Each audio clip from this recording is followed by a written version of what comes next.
Grabe si Brody ngayon. Wag na wag mong gagawin ang lumang combo na ito kay Brody. Maiilagan ka. Ganito ang gawin mo.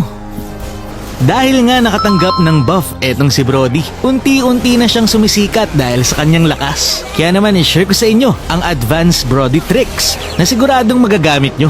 Sinubukan ko rin nga pala si Brody sa 4 na magkakaibang rank. Ginamit ko siya ng solo sa Epic, Legend, Mythic at Mythic Honor dahil early season pa lang naman.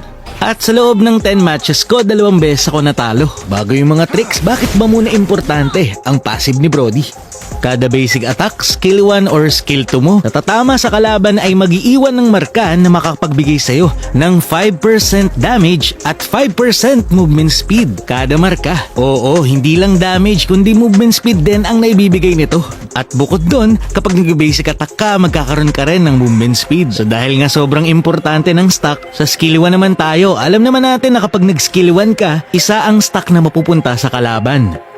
Pero kapag merong hero or minion na nasa unahan na una mong tinamaan, yung pinakahuli mong tatamaan ng skill 1 ay magkakaroon ng mas maraming stack.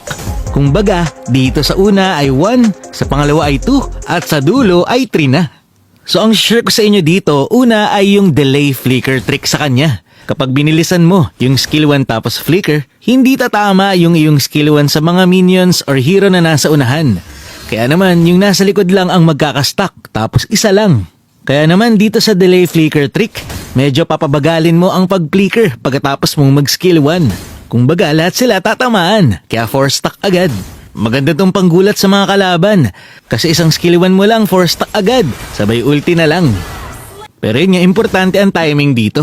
Sa skill 2 naman tayo, di ba ang ginagawa ng karamihan dito ay skill 2, sabay drag ng joystick, para mag-dash ulit, saka pa lang mag-skill 1. Pwede kang mailagan kapag ganyan. Lalo na kapag may dash at flicker ang kalaban. Kaya pwede mo nang gawin ang skill 2.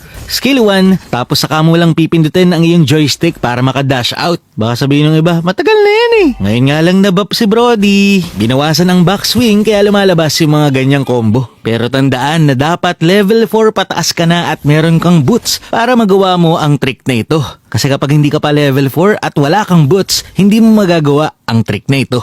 Pwede mo rin gamitin ang iyong skill 2 palapit sa minions para maabot ng iyong skill 1 ang kalaban mong hero. Kapag kasi matalino yung kalaban mo, alam nila na gagamitan mo sila ng skill 1 kapag ikaw ay naglalakad lang palapit. Sa ultimate naman ni Brody, meron siyang damage na nakadepende sa lost HP ng kalaban. Kaya naman kapag ginamit mo ito ng low health ang kalaban, mas malakas. Pero syempre hanggat maaari, dapat maraming stack ang kalaban bago mo ultihan. Ito naman ang ginagamit kong item at emblem sa kanya. Solid to sa damage, attack speed at sustainability.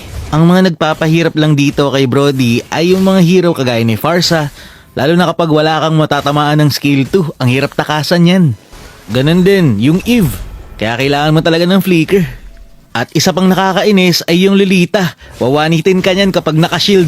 Yun lang muna for this video. Kapag sobrang naging meta itong si Brody, maglalabas ako ng full hero counters sa kanya. Maraming salamat sa panonood and to God be the glory.